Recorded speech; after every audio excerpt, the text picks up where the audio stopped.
మీరు చూడొచ్చు వీడియోస్ లో కూడా చాలా సర్క్యులేట్ అవుతుంది, సోషల్ మీడియాలో కూడా చాలా భయంకరంగా ఉందన్నమాట. అదొకసారి మీకు ఒకసారి చూపిస్తాను నేను ఆ వీడియో.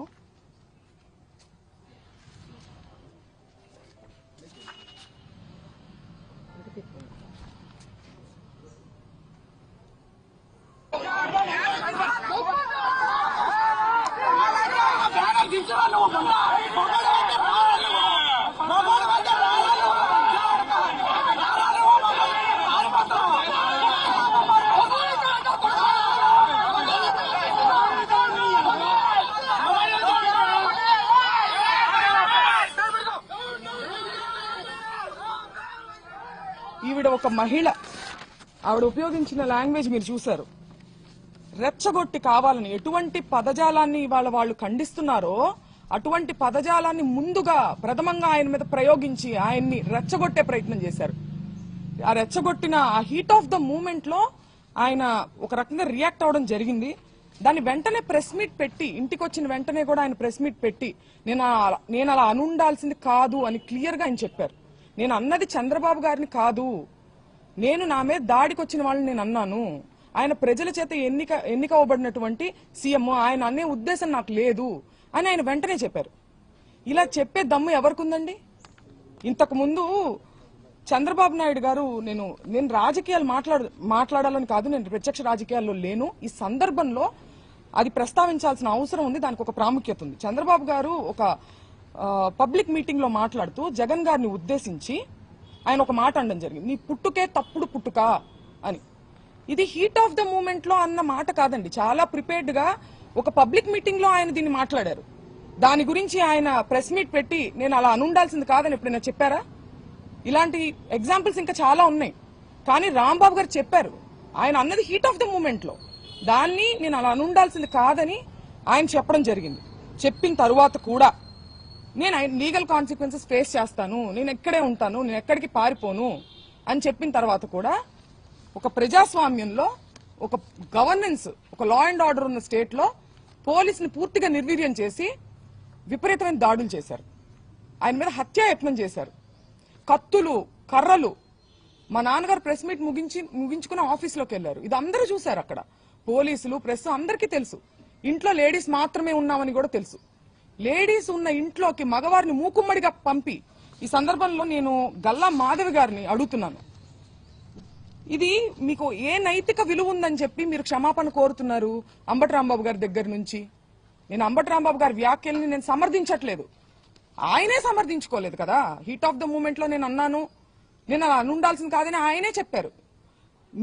మీకే నైతిక విలువ ఉందని చెప్పి మీరు, మీ హస్బెండ్, లేడీస్ మేము ఇక్కడ ఉంటే మీరు తాగి ఉన్నటువంటి మగవారిని మా మీదకి రెచ్చగొట్టి పంపిస్తూ ఇంట్లోకి వెళ్ళమని, వాళ్ళు అద్దాలు మీరు చూడొచ్చు, కారు ఎలా పగలగొట్టారు, అద్దాలు, పైన అద్దాలు, పక్కన తలుపులు అన్ని పగలగొట్టుకుని లోపలికి రావాలని చూసారు. లోపల కేవలం ఆడవారు మాత్రమే ఉన్నాం. నేను, మా మదరు, మా సిస్టరు, మా పిల్లల్ని పెట్టుకుని మేము ఉన్నాం. హోమ్ మినిస్టర్ అనిత గారిని కూడా నేను సూటిగా ప్రశ్నిస్తున్నాను, దీన్ని మీరు సమర్థిస్తారా? మీరు ఆడవారి మర్యాద దెబ్బతిందనే ప్రాసెస్ లో మీరు దాడి చేస్తూ మీరు అటాక్ చేసింది ఆడవాళ్ల మీదనే. ఇది ఏ రకంగా సమంజసం? ఇది ఏ రకంగా న్యాయం? నేను ఇదే సందర్భంలో పవన్ కళ్యాణ్ గారిని కూడా అడగాలనుకుంటున్నాను. కాపు సామాజిక వర్గంలో నేను పుట్టినందుకు చాలా గర్వపడుతున్నాను.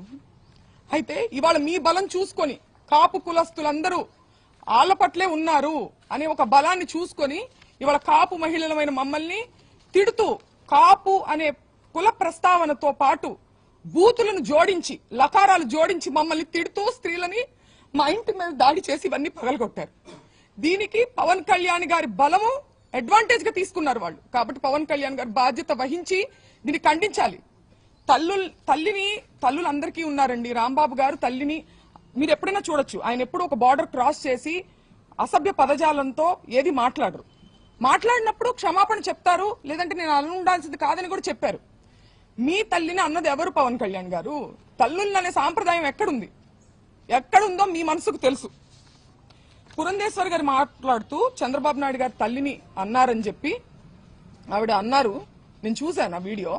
నేను ఒక మహిళగా అడుగుతున్నాను, చంద్రబాబు నాయుడు గారు జగన్ గారిని మీ పుట్టుకే తప్పుడు పుట్టుక అని అన్నారు. ఇందులో జగన్ గారి తల్లిని అన్నట్టు కాదా? దీని గురించి ఆవిడ అభిప్రాయాన్ని చెప్పాలి. దీన్ని కూడా ఆవిడ ఖండించాలి కదా.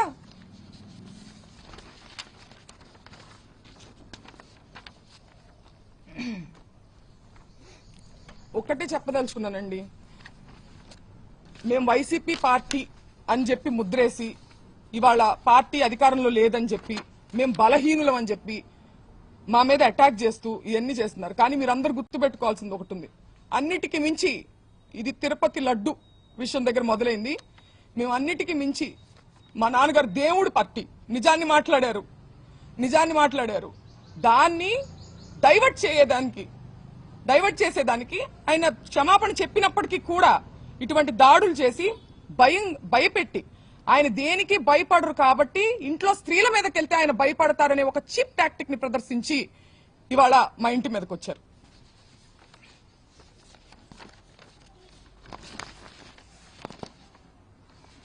నిజంగా వాళ్ళకి వాళ్ళ తల్లిగారిని అన్నారు అనే కోపం ఉందా, లేకపోతే దాని చాటుగా దాన్ని అడ్డు పెట్టుకొని ఆయన వాగ్దాటితో వాళ్ళు చేసేటువంటి తప్పుల్ని ప్రజల్లోకి తీసుకెళ్తున్నారని ఒక కక్ష సాధింపుగా దాన్ని వంక పెట్టుకుని చేసినట్టుగా అనిపిస్తుందండి. ఎందుకంటే లీగల్ కాన్సిక్వెన్సెస్ ఉంటాయి అంటే నేను ఫేస్ చేయడానికి రెడీగానే ఉన్నారని ఆయన అంటున్నారు. అయినా కానీ 8 గంటల పాటు అండి పోలీస్ బెటాలియన్ ఎంత దూరంలో ఉందని నేను ప్రశ్నిస్తున్నా. చంద్రబాబు నాయుడు గారి గృహం ఎంత దూరంలో ఉంది?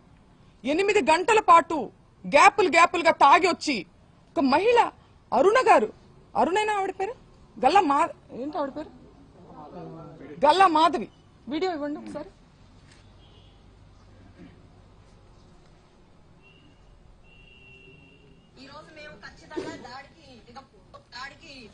మేమందరం కూడా ఈ రోజు మేము ఖచ్చితంగా దాడికి దిగబడ్డాము. మేమందరం కూడా ఈ రోజు మేము ఖచ్చితంగా దాడికి దిగబడిందంట ఆవిడ దాడికి దిగబడ్డారంట.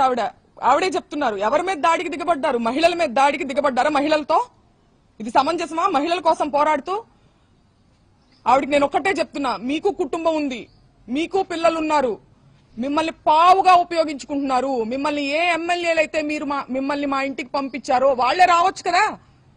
వాళ్ళు రాకుండా మిమ్మల్ని పంపించారంటే మిమ్మల్ని బలి పశువుని చేస్తున్నారు. 40 ఏళ్ల రాజకీయ అనుభవం ఉంది మా నాన్నగారికి. నా చిన్నప్పటి నేను పుట్టిన సంవత్సరానికి ఆయన ఎమ్మెల్యే. నా చిన్నప్పటి నుంచి నేను రాజకీయాలు చూస్తున్నా. ఎన్నో గొడవలు చూసాం, పోలీసులు చూసాం. కానీ ఇంత నీచమైన రాజకీయాన్ని ఎప్పుడు చూడలేదు. నేను గల్లా మాధవ్ గారికి చెప్తున్నా, మీ కుటుంబం లేదా? మీ భర్తతో సహా వచ్చి స్త్రీల మీద దాడి చేశారే, మీ కుటుంబం లేదా? మీకు పిల్లలు లేరా? మిమ్మల్ని ఎందుకు పంపించారు? మిమ్మల్ని బలి పశువుని చేస్తున్నారు. వాళ్లే రావచ్చు కదా, మిమ్మల్ని పంపించిన వాళ్లే జనాన్ని వేసుకుని రావచ్చు కదా. ఆలోచించుకోవాలి. మీ మనస్సాక్షికి వదిలేస్తున్నాం దీన్ని. పీకే గారు, పవన్ కళ్యాణ్ గారు చాలా సందర్భాల్లో మహిళల సేఫ్టీ గురించి మాట్లాడడం జరిగింది. మహిళల యొక్క అభివృద్ధి గురించి, సేఫ్టీ గురించి ఆయన మాట్లాడారు. ఇది ఏం సేఫ్టీ అని నేను అడుగుతున్నా ఇవాళ ఆయన. మీ బలం చూసుకుని కాదా, మన వేలితోనే మన పొడిచే ప్రయత్నం కాదా ఇది? ఒక సెక్టార్ ఆఫ్ మీ కాపులందరూ మీ వైపు ఉన్నారని చెప్పి వాళ్ళకి నచ్చని వాళ్ళని కాపు కులం స్టాంపు వేసి దాడి చేసి మూకుమ్మడిగా, ఇది ఆలోచించుకోవాలి పవన్ కళ్యాణ్ గారు. కుటుంబాన్ని టార్గెట్ చేయడం, కుటుంబంలో మహిళల్ని టార్గెట్ చేస్తే అంబటి రాంబాబు గారు భయపడతారు అనుకోవడం. ఆయన దేనికి భయపడట్లేదు. నేను అరెస్టుకు భయపడను, నేను రెడ్ బుక్ కు భయపడను అని ఎందుకన్నారు? ఆ నిజాయితీ ఆయన దగ్గర ఉంది కాబట్టి, ఆయన కరెక్ట్ గా ఉన్నారు అనే నిజాయితీ, ఒక మోరల్ స్ట్రెంగ్త్ ఆయనకు ఉంది కాబట్టి ఆయన కాన్ఫిడెన్స్ చూపించారు. అంతేగాని ఈ రకంగా ఆయన మహిళల మీదకి వస్తే అయితే మేము మహిళల మీద దాడి చేస్తాం, మీ ఇంట్లో మహిళల మీద, అప్పుడు కూడా నువ్వు భయపడవా అని అనడం ఇది రౌడీజం అవుతుందా? రాజకీయం అవుతుందా? స్టేట్ లో లా అండ్ ఆర్డర్ ఉన్నట్ట అల్లరి మూకల్ని ఎంకరేజ్ చేసి, పోలీస్ వ్యవస్థను పూర్తిగా నిర్వీర్యం చేసి, దగ్గరుండి వాళ్ళని ఎంకరేజ్ చేస్తూ, స్త్రీల మీదకి ఉసిగొల్పుతూ, బయటుండి ఒక మహిళా ఆధ్వర్యంలో ఒక మహిళా హోమ్ మినిస్టర్ ఉన్నటువంటి స్టేట్ లో ఇది జరుగుతుంది. మేము కూడా ఉన్న మాట నిజం, కాకపోతే ముందుగా ఉండి మాట్లాడుతున్నారు, మాకు సరిగ్గా వినిపించలేదు. బట్ మాకు ఎమోషన్ అయితే అర్థమైంది. ఆయన చాలా ఇబ్బంది పడ్డారని, వారిని ఇబ్బంది పెట్టారని చెప్పి అర్థమవుతుంది. అంటే ఏంటంటే ఇప్పుడు మనం ఎంత మేధస్సు, ఎంత చదువు, ఎంత డబ్బు, ఎంత పలుకుబడి సంపాదించినా సరే ఇంకా మేము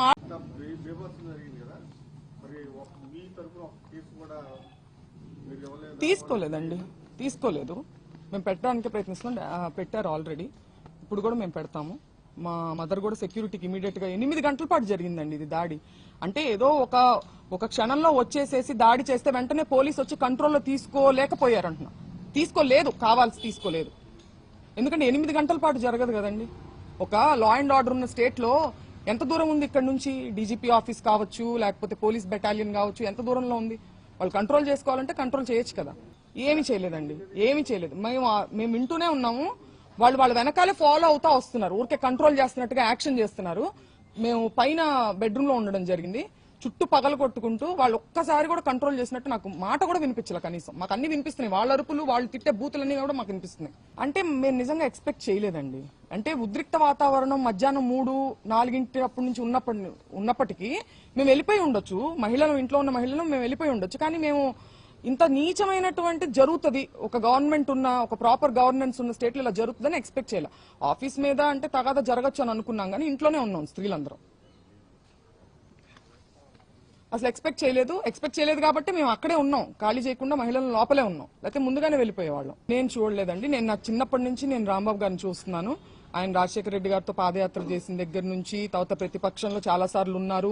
ఎన్నో గొడవలు, పోలీసులు, ఇవన్నీ మాకు పరిచయం లేని విషయాలు ఏం కాదు. మేము చిన్నప్పటి నుంచి ఫేస్ చేస్తున్నవే. కానీ ఇంత మా మీదకొచ్చి, మహిళల మీదకొచ్చి, అంటే మహిళలను అడ్డం పెట్టుకుని ఆయన్ని బెదిరించే ప్రయత్నం. అంబటి రాంబాబు గారు ఎక్కడా దొరకట్లేదు. ముందుగాని ఇప్పుడు దొరికింటే ఎప్పుడో ఆయన ఇబ్బంది పెట్టేవాళ్ళు, ఎక్కడా దొరకట్లేదు. పైగా నన్ను అరెస్ట్ చేయండి అనే ఒక కాన్ఫిడెన్స్ ని ప్రదర్శిస్తున్నారు. అరెస్ట్ చేయండి అనే కాన్ఫిడెన్స్ ఎక్కడి నుంచి వస్తుందండి? మనం ఏం తప్పు చేయలేదన్నప్పుడే కదా అంత కాన్ఫిడెంట్ గా ఉంటాం. అది ఇప్పుడు ఏంటంటే నేను అలా ఉండాల్సింది కాదని చెప్పినప్పటికీ ఇంతకు మించి ఆయన ఎక్కడా పట్టుకోలేము. దీన్ని పట్టుకొని మనం అడ్వాంటేజ్ తీసుకొని మనం కక్ష సాధింపు చేయాలి. తల్లిగారిని అన్నారనే బాధ ఉన్నవాళ్ళు, వాళ్ళ పార్టీలో ఉన్న వాళ్ళు కూడా అలాంటి బూతులు తిట్టకూడదు కదా వేరే పార్టీ వాళ్ళని. సో అదేంటంటే అది ఒక సాకుగా ఉపయోగించుకుంటున్నారు వాళ్ళు, అంతే. రాంబాబు గారు అనలేదు, క్లియర్ గా అనలేదని ఆయనే చెప్తున్నారు. నేను చంద్రబాబు గారిని అనలేదు, నేను నా మీదకి దాడికి వచ్చిన వాళ్ళని అన్నాను. ఆవిడ ఎలా మాట్లాడుతున్నారో మీరు అందరూ చూస్తున్నారు. ఆ మహిళ ఒక వ్యవస్థ ఉందండి, ఆ వ్యవస్థ మీద నమ్మకం పోయే పని వాళ్ళు జరిగింది. బట్ స్టిల్ మేము ఏం చేయాలో అది చేస్తాం. ఒక లా అండ్ ఆర్డర్, ఒక గవర్నెన్స్ ఉన్నప్పుడు యాజ్ పర్ ద కాన్స్టిట్యూషన్ మేము ఏం చేయగలమో మేము చేస్తాం. చాలా ఘోరం అండి. I'm a doctor two, I respect him as a doctor.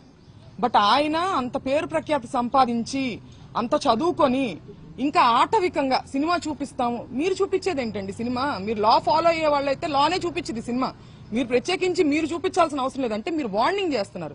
ఎవరిని వార్నింగ్ చేస్తున్నారు? అంబటి రాంబాబు గారిని వార్నింగ్. సినిమా చూపించడం అంటే వాళ్ళ ఇంట్లో ఆడవాళ్ళని అటాక్ చేయడమా? డాక్టర్ అను గారు దీనికి సమాధానం చెప్పాలి. వాళ్ళ వైఫ్ ఎవరైతే ఉన్నారో ఆవిడ సమాధానం చెప్పాలి దీనికి. వాళ్ళ పెమసాని గారు మాట్లాడిన దాన్ని సమ్మతిస్తారేమో ఆవిడ? నేను అడుగుతున్నాను ఆవిడని.